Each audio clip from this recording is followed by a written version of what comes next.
और देखिए गणित कक्षा 10 अध्याय 12 प्रश्नावली 12.3। तो इसका चौथा सवाल है ये।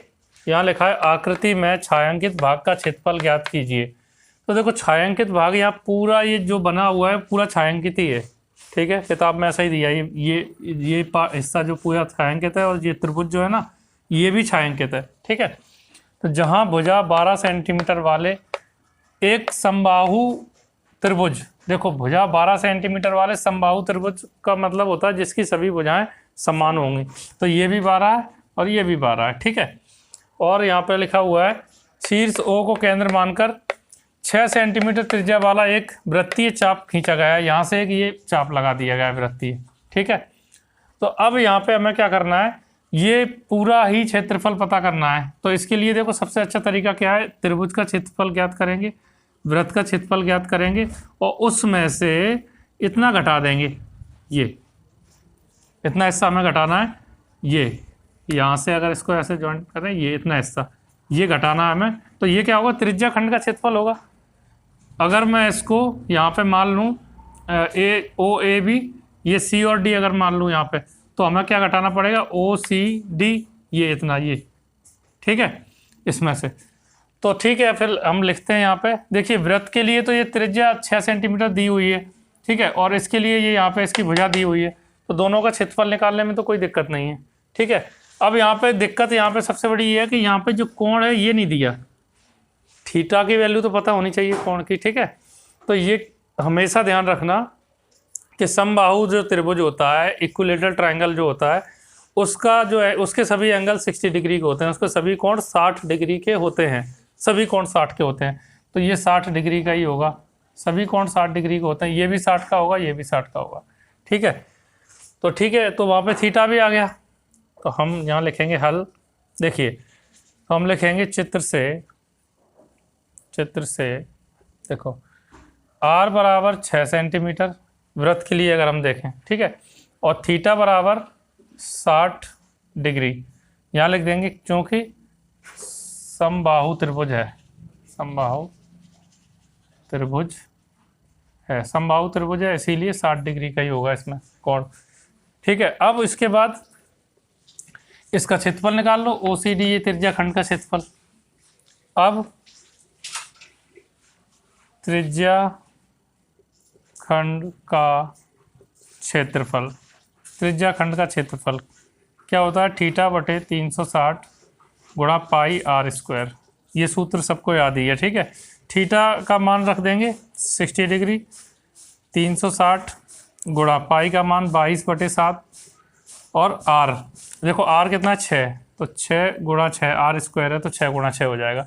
यानी हम क्या ज्ञात कर रहे हैं, OCD ये इतना त्रिज्या खंड है। ठीक है, तो 0 से 0 कट जाएगा, 6 कम 6, 6 छक्का 36, तो 1/6 गुणा 22/7 गुणा 6 गुणा 6, 6 से 6 फिर कट जाएगा ये, तो 6 का इसमें गुणा कर दो, 6 दूनी 12 की 2, 1 हासिल आई, 6 दूनी 12 1 13, 132/6 सेंटीमीटर का स्क्वायर।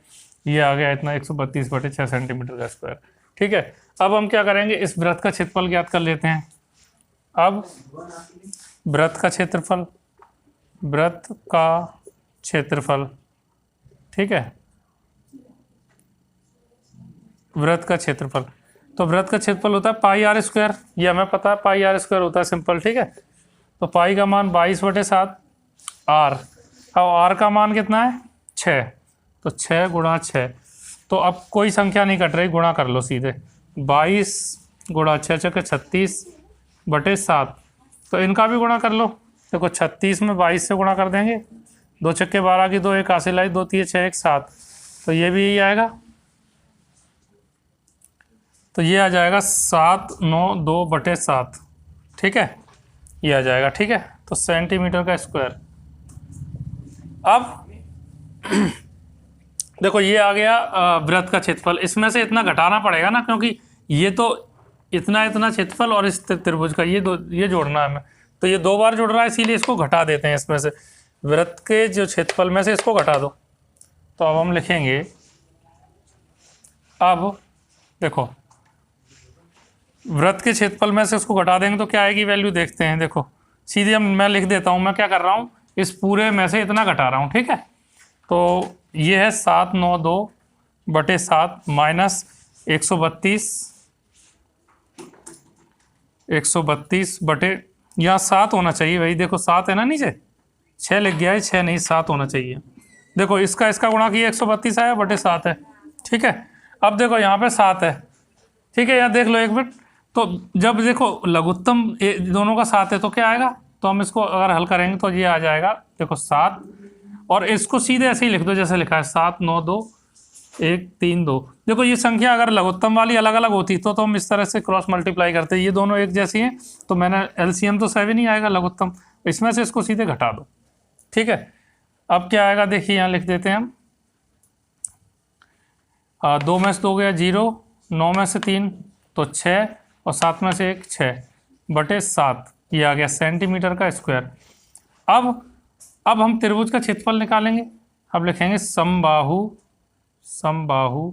त्रिभुज का क्षेत्रफल, त्रिभुज का क्षेत्रफल। देखो इसका क्षेत्रफल याद रखना √3/4 गुणा भुजा का वर्ग, ये होता है इसका क्षेत्रफल, ठीक है। तो √3/4, भुजा कितनी है, भुजा 12 है, ये सभी 12 रहती हैं, इसकी सभी भुजाएं बराबर होती हैं, ठीक है। तो 12 का वर्ग, ठीक है। तो 12 में 144 हो जाएगा, तो √3/4, इसको या तो 12 गुणा 12 2 बार लिख लो, 4 3 12 ऐसे काट दो, ठीक है। अब 12 जो 12 3 36 √3, ये आ गया सेंटीमीटर का स्क्वायर। अब छायांकित भाग का क्षेत्रफल लिखेंगे, इसलिए छायांकित भाग का क्षेत्रफल, तो छायांकित भाग का क्षेत्रफल हो जाएगा ये इतना जो क्षेत्रफल हमने अभी ज्ञात किया था, ये देखो ये रहा, और इसमें ये त्रिभुज का क्षेत्रफल जोड़ दो तो कितना आ जाएगा 660/7, ठीक है, प्लस उसमें ये जोड़ दो 36 है, ये 36√3, ठीक है, सेंटीमीटर का स्क्वायर। इतना ही दिया है, सॉल्व नहीं किया है, तो यही आंसर आ जाएगा, ठीक है।